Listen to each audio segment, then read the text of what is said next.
This is What If Logic, and I will be telling you guys what would happen if Deku had assault mode. So, before I start the video, I have, actually nah. But anyway, before I start the video, I will be posting, What If Deku was a Frost Demon Part 3, and I will be posting a What If Deku, I'm just gonna post that other video, so I'm only do two videos today. So let's get into the story. Our story starts off with our boy Deku being told that he would never be a hero, which Deku's like, why? Because he's like, do I have a useless quirk? And then the doctor's like, you don't have a quirk at all, that's why. As Deku's like, basically in his shocked phase, which it hits him harder than it does in canon. So Deku's life relatively growing up is as worse, if not worse, than in canon. So our boy Deku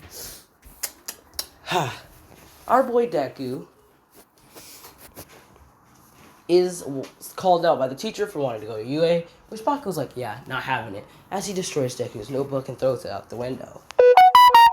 Sorry for the ear rape. So, anyway, he's like, go swine dive off the building, basically. Deku's like, the building's too short to do that. Baku's like, what? And Deku's like, nothing. As Baku's seen the plain expression on Deku's face, and he was like, yeah, I don't want to go too far, as he walks away. So, our boy Deku,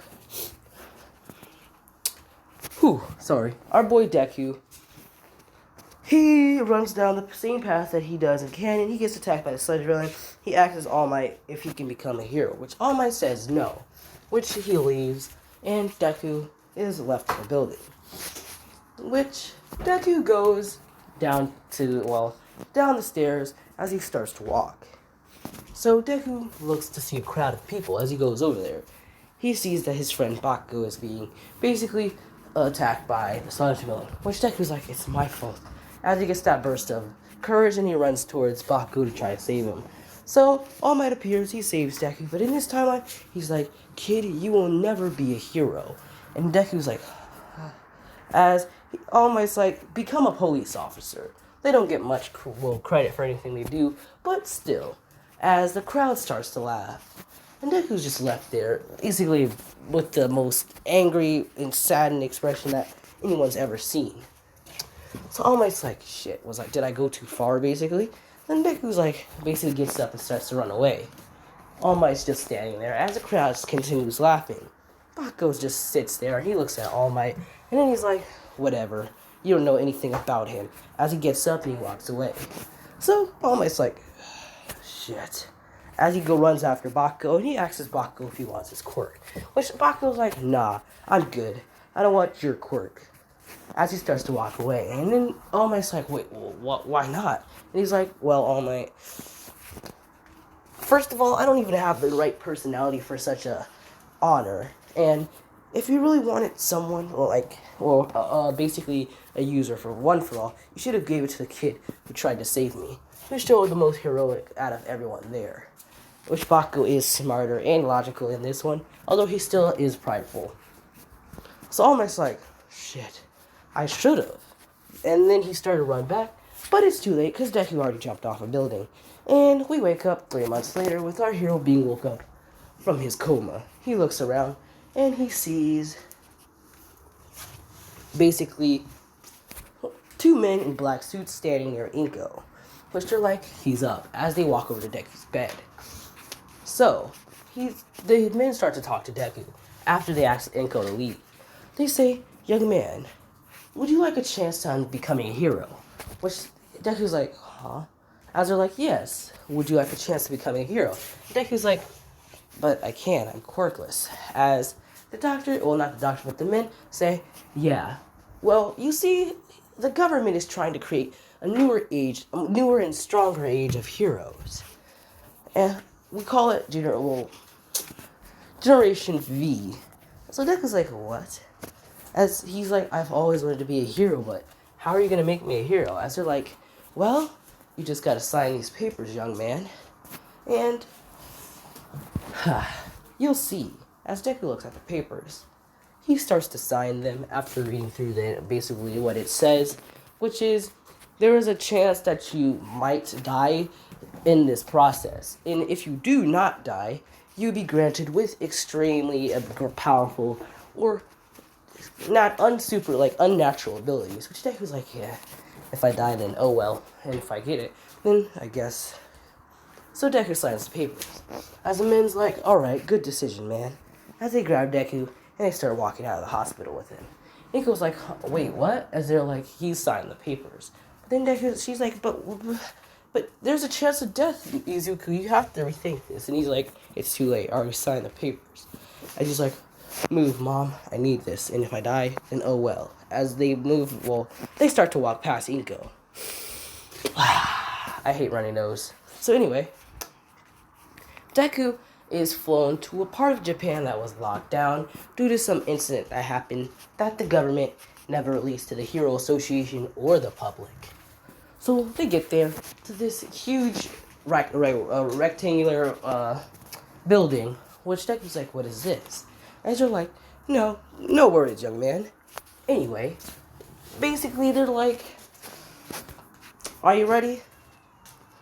This is your final chance to back down. And Deku's like, nah, I'm already this late into it. So they're like, alright. Deku is in a wheelchair, by the way. So Deku, he is brought to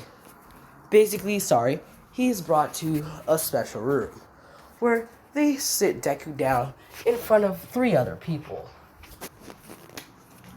Deku looks over to see this weird-looking person with basically bird wings, and he's like, well, alright. And he looks over to his left to see a semi-normal person, and they're small, and they look feminine, so they're obviously female, although they're trying their hardest to hide it, but Deku's like, yeah, whatever, as he looks forward. So the people start to tell them, 10 years ago, this rift opened up. We don't really know why or how, but out of those rifts came two monsters, basically. And they're like, what? Is this what happened basically 10 years ago? And why the zone was cut off? And the man was like, exactly.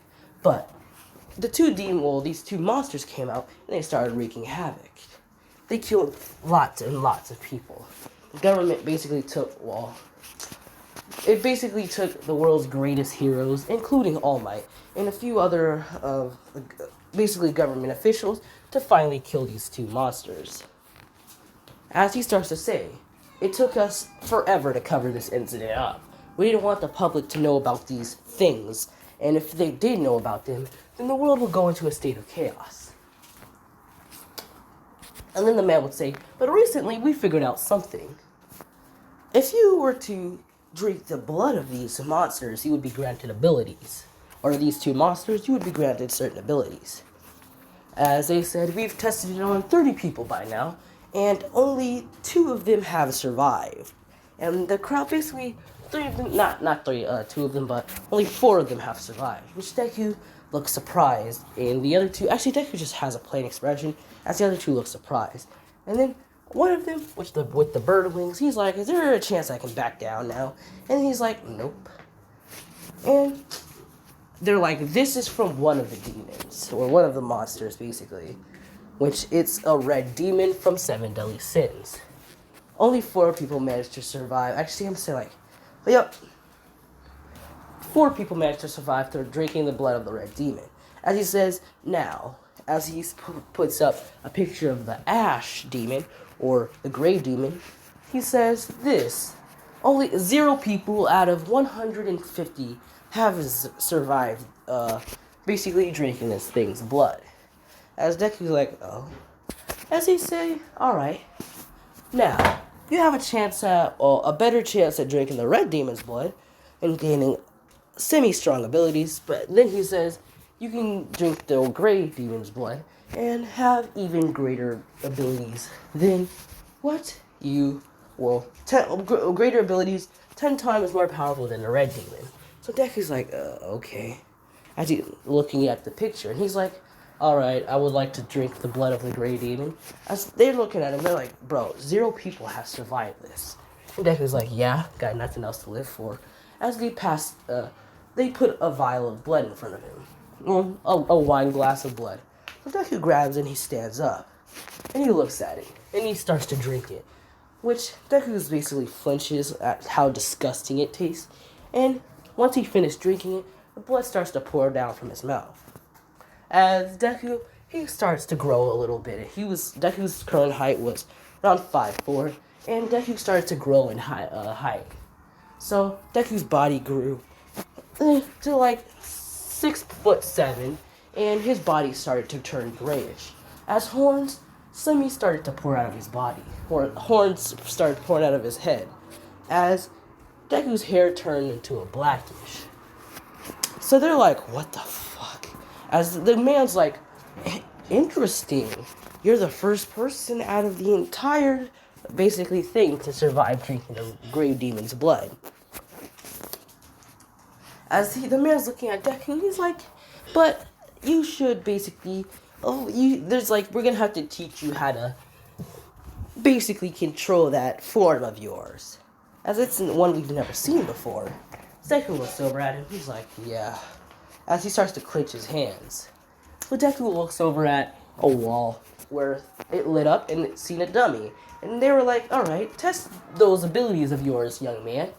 As he tells the other people to look at Deku, which Deku puts his hand up and he gets into a flicking position. As Deku flicks and a gust of air comes out, going straight through the dummy's, and just going straight through the dummy, ripping a hole through it. So the other two, who will be classified later, they look over at the screen. They're like, I would like the red demon blood. As the other one, they would pass a wine glass to him. And the other one, the feminine one, would ask for the red demon as well. As they would pass a glass to them. So these two strangers start to drink it. As their bodies won't change like it did, like Deku's did. Well, the one with the bird wings, his wings will start to basically mold together as they turn black. And his eyes will go into a blackish, as his eyes were brown and his hair was brown as well.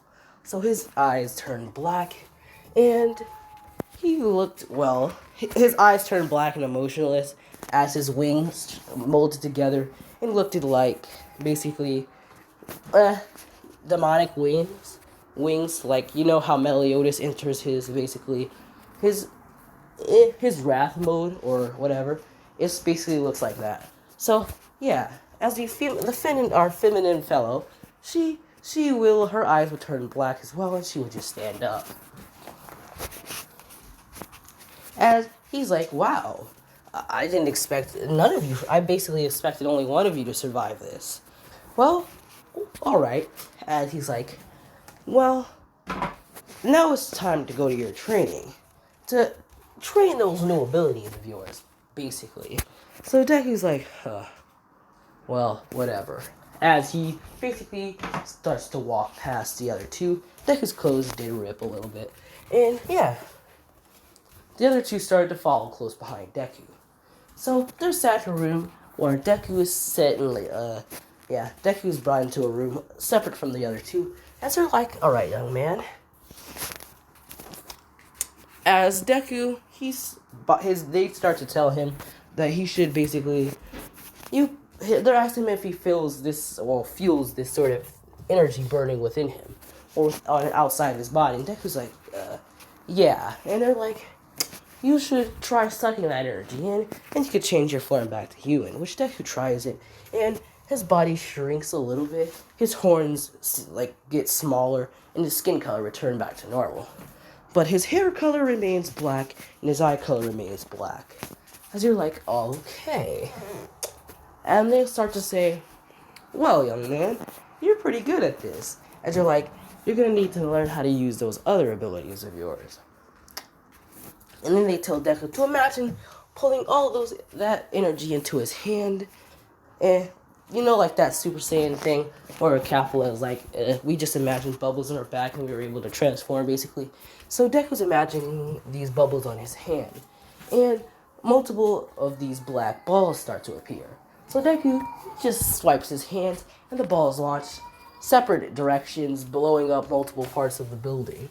So they're like, interesting. We cut to the other two, who learned how to use their limited super strength and super speed. The other one, man, it took them a little bit longer than Deku to learn how to basically, shoot the dark energy they have within themselves out like a projectile, but they still managed to do it. So, well, they finally are introduced to each other.